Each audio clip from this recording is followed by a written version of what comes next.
추경에 있어서 정부가 구상한 비용이 정확히 얼마 정도입니까? 11조죠. 정부가 11조입니다. 네. 11조인데 보통 이제 추경 예산 먼저 추경 예산을 설명드리면은 일단 정부는 내년도 쓸 예산을 9월 정기국회에서 통과를 시킵니다. 그런데 갑자기 돈을 쓸 일이 생겨요. 이제 법에 규정이 되어 있습니다. 이러이러한 경우에는 추가 경정 예산을 우리가 짠다. 그런데 이제 보통 이제 전쟁, 자연재해, 경기 침체, 대량 실업, 또 우리는 또 남북관계 변화, 그다음에 경제 협력 등 이 대내외의 환경 변화와 법령에 따른 국가의 지출이 발생의 변화가 있을 때 이런 경우에 하도록 이제 법이 돼 있어요. 그래서 이제 기본적으로는 특수한 경우에 이제 한정을 하고 있고요. 그래서 이번에는 뭐 언론 보도 많이 됐지만 11조를 일자리 추경으로 하겠다. 저는 추경이 필요하다고 생각합니다. 왜 그러냐면은 박근혜 정부에서 사실은 국정농단 사태로 한 반년 넘게 공회전을 한 거예요. 우리나라 이 경제부터 시작해서. 그리고 문재인 대통령도 긴급 처방이다 이런 이야기를 했습니다. 그리고 청년 일자리가 지금 심각한 정도예요.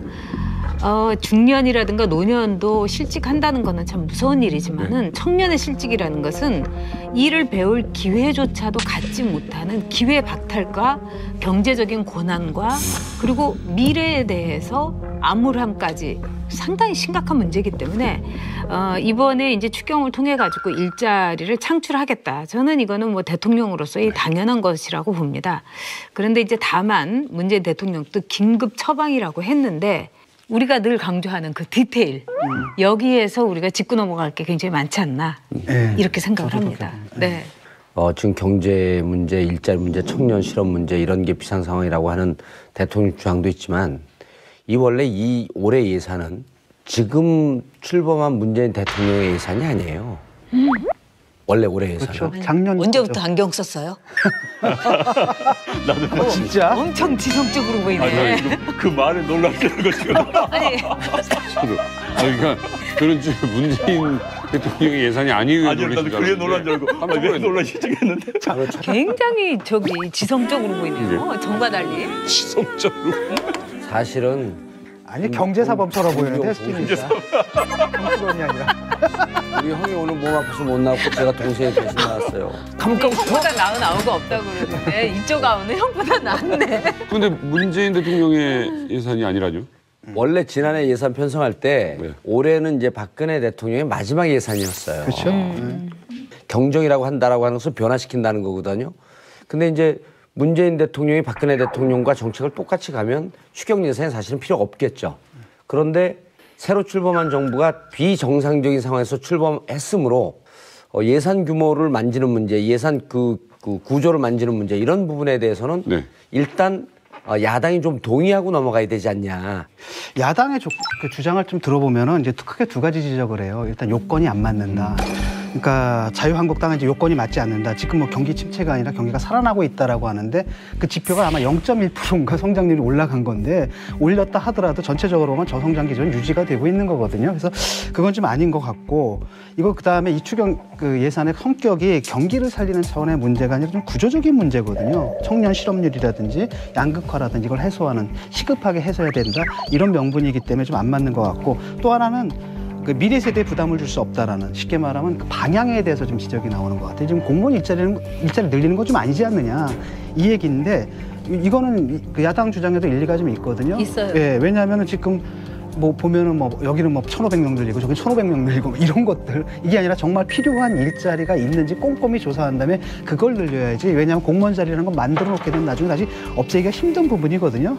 다만 이제 공공 부분이 늘릴 필요가 있다라는 것들 그리고 이걸 부담으로만 볼 것이 아니라 사실 우리도 저부담 저복지잖아요. 이걸 갖다 중부담 중복지로 가야 되고 여기서 이제 국민들이 이제 세금을 좀 더 내야 할 필요도 좀 있습니다. 그래서 장기 구조적인 문제 해결의 방식에서 좀 이해를 해야 될 것 같고 지금 세대가 또 세대의 특성이 있어요. 구조적인 문제인데 왜냐하면 베이비붐 세대가 자녀는 에코붐 세대인데 이 세대가 앞에 세대하고 뒷 세대보다 지금 6만 원 내지 10만이 더 많아요. 그러니까 일자리가 그만큼 모자란다는 거죠. 이 사람들이 지금 노동시장으로 나오는 시기거든요. 이들에 대한 대책도 좀 필요하다는 겁니다. 그래서 일단 필요한 일자리, 당장 만들어야 할 일자리들이 있어요, 사실상. 두 번째로는 그걸 갖다 일자리 찾는 이들의 수가 굉장히 평소보다 많다라는 거죠. 그다음에 이제 소득 불균형에 따른 양극화를 해소할 필요도 있는 것 같고 그래서 사실 이건 그 야당에서 아까 말씀하신 것처럼 야당에서 인정을 하고 네. 그럼 여당에서 안을 냈을 때 상당히 디테일하지는 않을 것 같거든요. 그걸 아주 꼼꼼하게 따져가지고 정말 필요한 예산이 딱 필요한 데 쓰이게끔 그걸 견제하는 게 야당의 역할이 아닐까. 그러니까 경제는 현실이에요. 그리고 경제는 숫자예요. 그렇기 때문에 문재인 대통령도 우리 진 교수가 반대했던 일자리 현황판을 만들면서 숫자에 이제 집착을 하는 거죠. 네. 지금 박근혜 그 전 정권에서 넘어온 8조라는 세수가 있습니다. 그런데 이거는 사실 1년 우리가 쓰고 나면은 그것도 모자라는 거고 그 다음부터는 과연 이런 식으로 갈 수는 없을 것이다. 이런 식으로 자기의 앞날에 대해서 또 국가 채무에 대해서도 솔직하게 얘기를 해야 된다고 봐요. 박근혜 전 그 정권은 굉장히 소극적이고 경제 정책에 대해서도 뭔가를 이렇게 화끈하게 한 정부가 아니었어요. 그렇기 때문에 그 국가 채무를 줄이겠다고 했음에도 불구하고 그래도 적게 국가 채무가 늘은 게 180조였어요. 184조. 그런데 내년이면 우리나라 국가 그 부채 그 총량이 700조가 돼요. 지금 이대로 가면. 그러면 내후년은 얼마가 되겠어요? 그럼 뭐 1000조도 넘어갈 수도 있다는 거예요. 재정 문제를 사실은 좀 터치를 해줬어야 되는 거예요. 방금 그렇죠. 말씀하신 것처럼 지금 결국은 국채를 발행할 수밖에 없는 겁니다. 그럴 경우 어떻게 해야 될 것인지 이 이야기가 나와야 되는 결국 이제 증세 논란으로 갈 수밖에 없는 거고 과연 그럼 국민적 합의를 꺼낼 수 있을 것인가 증세 이제 이 논란이 굉장히 커지는 논란입니다. 사실 대통령은 산타클로스가 아닙니다. 막 갖다 퍼줄 수 있는 게 아니에요. 그렇기 때문에 이 이야기를 어느 정도 하고 앞으로 이런 이유에서는 국민들과 고통 분담 세금 많이 낸다는 고통이죠. 그 분담을 해야 된다는 이야기까지 아마 했었어야 하는 생각이 아쉬움이 있어요. 하다못해 우리가 가족끼리 외식을 하러 갈 때도 한우 갈비 구워 먹고 싶죠. 그렇지만은 앞날을 생각을 해가지고 돼지갈비를 먹자. 이렇게 해갖고 애들을 설득해서 돼지갈비를 먹는 게 이 재경을 담당하고 있는 엄마의 역할이에요. 문재인 대통령이 지금 추경을 달라고 하는 것은 엄마가 뭐 이 집에서 이제 아빠가 돈을 버는 집일 경우에는 아빠한테 돈 더 달라고 하는 거 아니겠어요? 국회한테? 마찬가지로 그 승인해 달라고 그렇기 때문에 이 재경 문제 그 가계부채, 국가부채에 대해서 확고하게 문재인 대통령이 얘기하고 전 제일 아쉬운 게 노르웨이 같은 나라하고 우리하고 이제 좀 뭐 비교하긴 뭐 하겠지만 노르웨이를 가보면은 물가가 굉장히 비싸고 그다음에 사람들의 그 삶이라는 게 굉장히 빡빡해요. 우리나라 생각하는 것보다. 그래요? 물가가 빡빡하죠. 굉장히 그럼요. 세금도 비싸요. 많고. 물가가. 굉장히 부자 나라. 네, 그런데 돈 많이 내서 공동구매하는 거예요, 그냥. 사실은 사회주의라고 보면 돼. 어떻게 보면은 지금 노르웨이는 어마어마한 석유 매장량을 가지고 있어요. 그런데 그것을 후대를 위해서 쓰지를 않아요. 그래서 우리는 지금은 조금 고생스럽더라도 왜냐하면 고물가 자체가 고통입니다. 삶에 있어서 그 국민들한테는. 그렇지만 그걸 감내하면서 우리 후손들에게는 좀 더 유복하고 편안한 미래를 안겨주자. 저는 이런 호소를 문재인 대통령이 했으면 좋았다고 생각해요. 이런 문제입니다. 아까 추경이 나오면 이쪽에서 하자고 저쪽에서 반대하고 저쪽에서 하자면 이쪽에서 반대하고. 근데 이게 같은 추경은 아니거든요. 분명히 방향의 차이는 있었던 거예요. 그 전에 추경들은 주로 뭐냐면은 그쪽의 철학을 반영한 거죠. 기업이 잘 살리게 되면 기업이 고용을 창출해가지고 그렇지. 낙수 효과가 돼서 고용이 창출될 거다라고 해서 지금 지난 9년 동안 했는데 그게 효과가 없었던 거예요. 대충 거기에 들어간 비용이 얼마 정도 들어갔냐면 100조 정도 들어간 걸로 알고 있거든요. 좋은 점은 없었어요?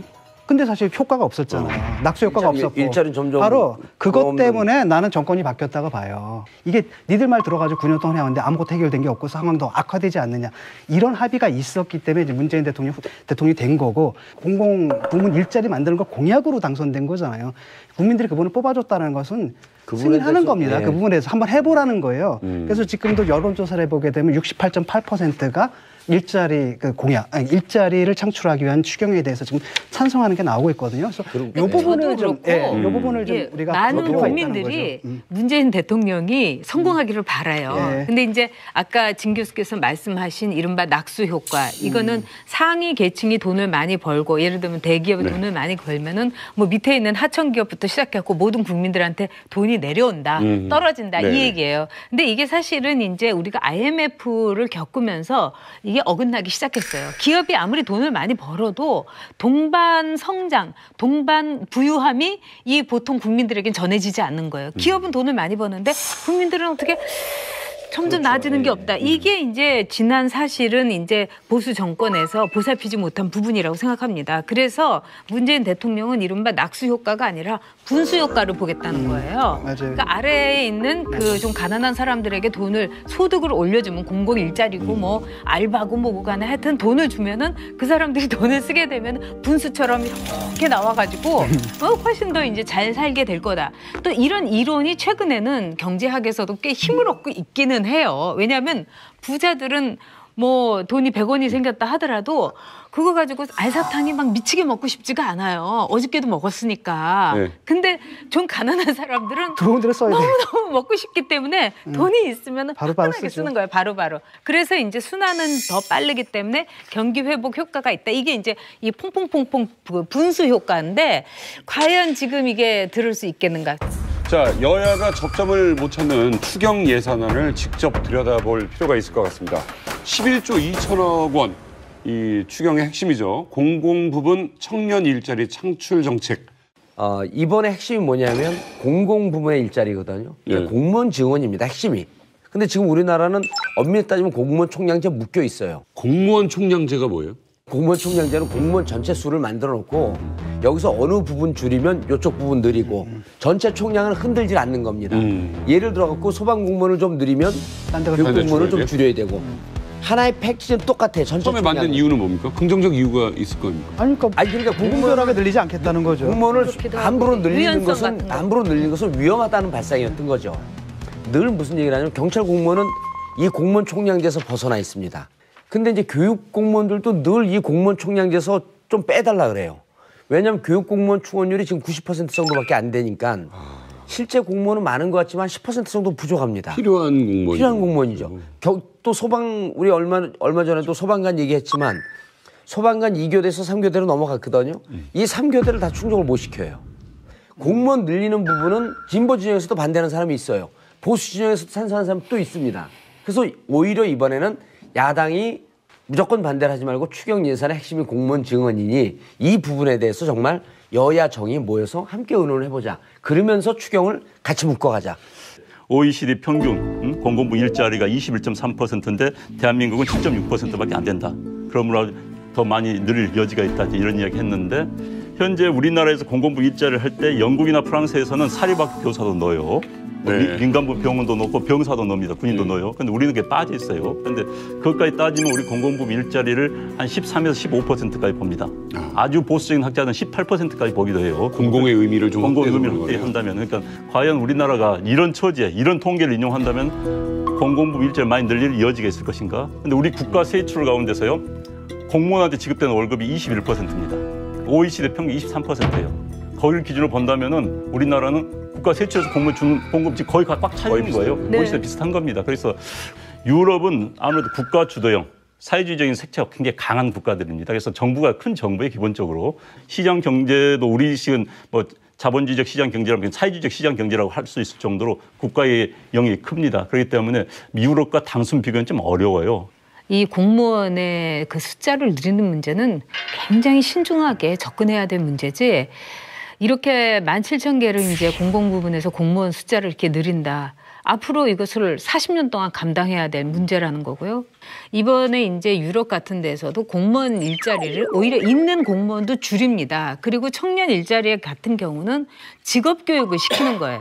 차라리 그 돈을 지금 당장 효과는 없겠지만 청년들에게 미래에 필요한 일자리에 맞는 사람이 되도록 직업 교육, 기업이 원하는 말하자면 일꾼을 만들겠다 이런 거거든요. 청년 일자리라고 하면서 실질적으로 느는 부분에 대해서 아주 구체적으로 대통령이 국회 그 시정연설에서 얘기를 해요. 그리고 전체적으로 인구 총량이 줄어들면 공무원의 숫자도 줄어들어야 되고 공무원이 그러죠. 남아 돌아가는 부분이 있을 수 있습니다. 네. 그래서 그런 걸 오히려 좋다 이번에 너네들 그 추경 예산 들어줄 터이니 공무원을 전체적으로 구조 조정할 수 있는 분야가 어느 분야가 있는지 여야정 협의해서 이 부분에 대해서 TF를 짰고 한번 논의를 하자. 야당이 이렇게 제안하고 들어온 게 난 맞다고 보는 거예요. 그러니까 이제 이번에 시초가 그 논의를 해야 된다고 예. 봐요. 시초가 이제 문재인 대통령 공약에서 81만 개 공공부 일자리를 늘리자는 데부터 이제 사단이 일어난 겁니다. 그러니까 이제 야당에서 또는 보수 쪽에서는 일단 거기에 거부감을 느끼는 거예요. 생존 거부감. 그러다 보니까 일단 이번 추경도 그런 의미에서 반대를 했고, 물론 통과가 되겠지만은, 그래서 이 공무원 수가 그러니까 어디가 필요하고 어디가 부족한가에 대해서는 진짜 면밀한 연구와 분석이 필요합니다. 예를 들어서 이제 뭐 교사 수를 늘리겠다. 그런데 이건 지금 굉장히 좀 뒤떨어진 이야기죠. 왜냐하면은 학생 수가 계속 줄고 있어요. 1990년도에 우리나라의 학생 수가 초중고 학생이 982만 명이었습니다. 그런데 작년도가 588만 명이에요. 400만 명이 줄었어요. 급격히 줄어듭니다. 그런데 지금도 우리나라의 교사 수가 사실 아주 작은 건 아니에요. OECD, 우리가 자꾸 OECD 좋아하는데 OECD 평균으로 초등학교 한 교사 한 명당 OECD가 15.1명인데 우리가 16.9명이에요. 거의 큰 차이 없어요. 그다음에 고등학생은 OECD가 13.3명, 우리가 14.5명입니다. 거의 차이가 없어요.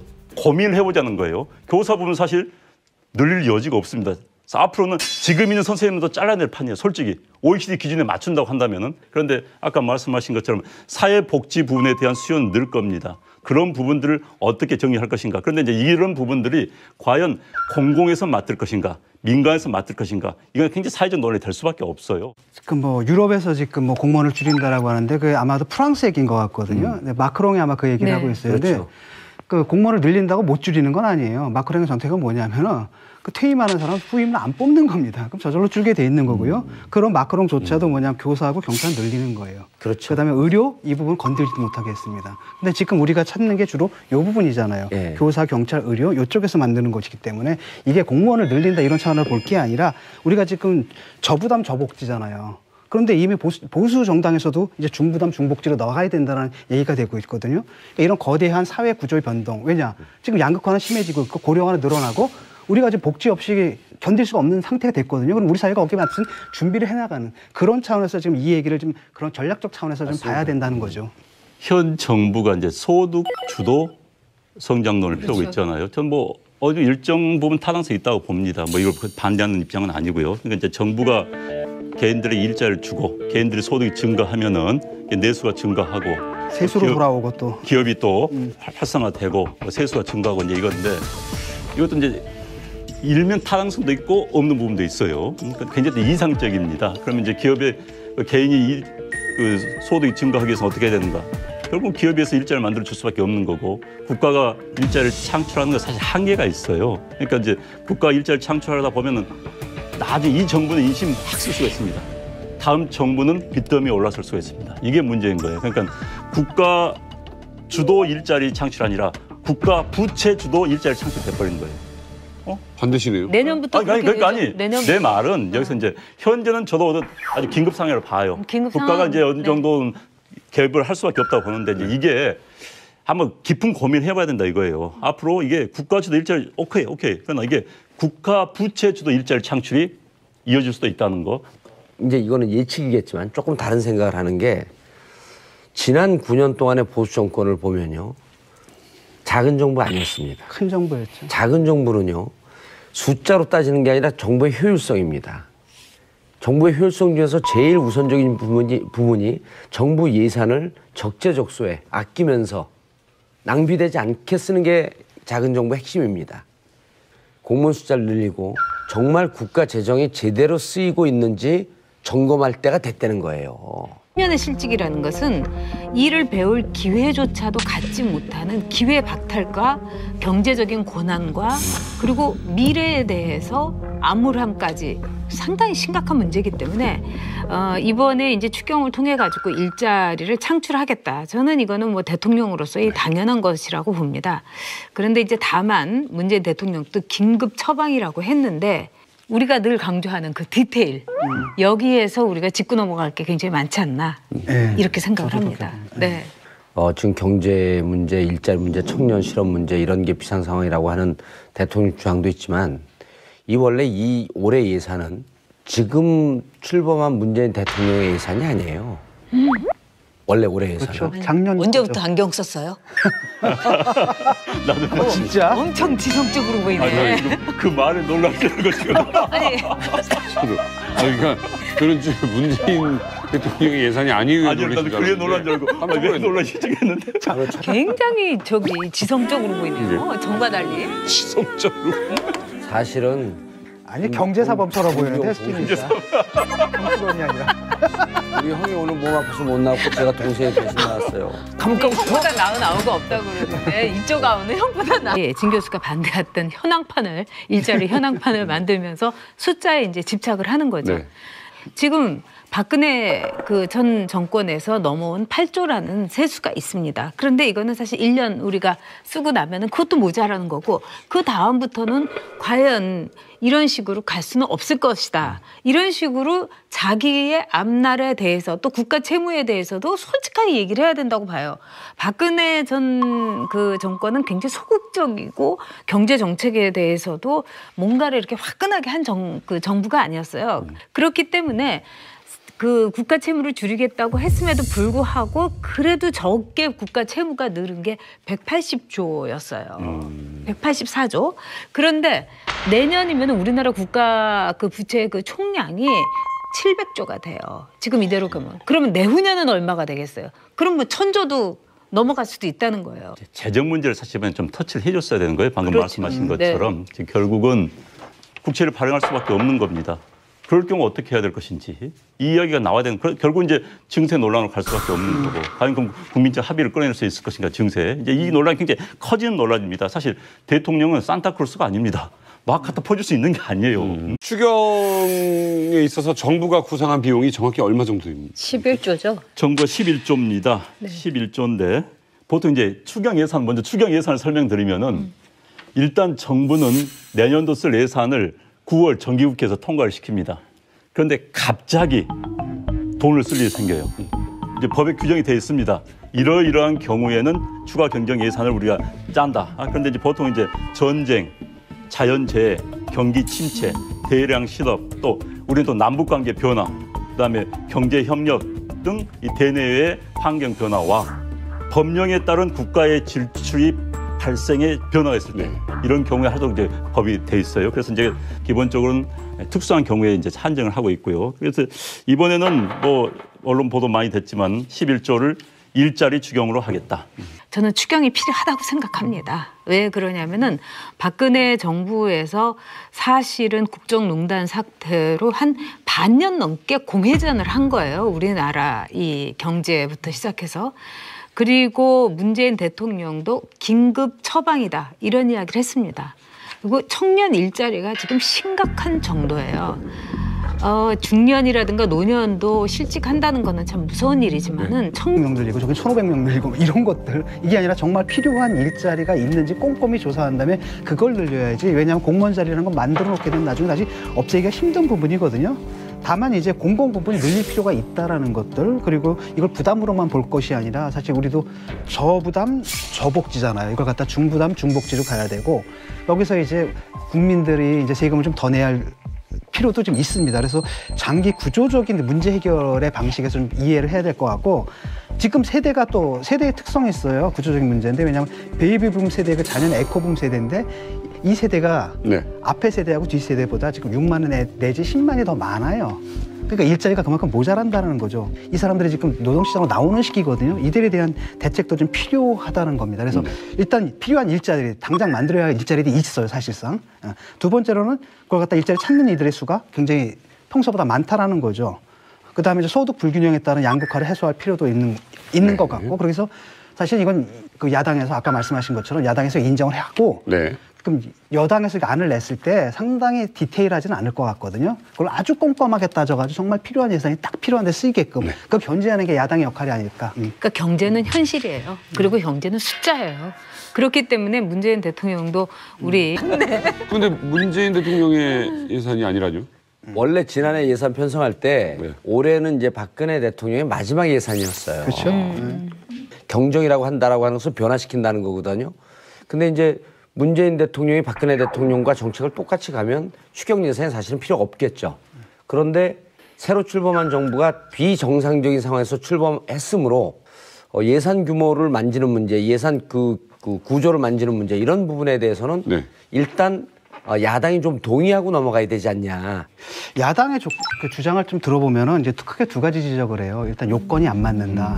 그러니까 자유한국당은 이제 요건이 맞지 않는다. 지금 뭐 경기 침체가 아니라 경기가 살아나고 있다라고 하는데 그 지표가 아마 0.1%인가 성장률이 올라간 건데 올렸다 하더라도 전체적으로 보면 저성장 기조는 유지가 되고 있는 거거든요. 그래서 그건 좀 아닌 것 같고 이거 그다음에 이 추경 그 예산의 성격이 경기를 살리는 차원의 문제가 아니라 좀 구조적인 문제거든요. 청년 실업률이라든지 양극화라든지 이걸 해소하는 시급하게 해소해야 된다. 이런 명분이기 때문에 좀 안 맞는 것 같고 또 하나는 그 미래 세대에 부담을 줄 수 없다라는 쉽게 말하면 그 방향에 대해서 좀 지적이 나오는 것 같아요. 지금 공무원 일자리 늘리는 건 좀 아니지 않느냐 이 얘기인데 이거는 그 야당 주장에도 일리가 좀 있거든요. 있어요. 예, 왜냐하면 지금 뭐 보면은 뭐 여기는 뭐 1,500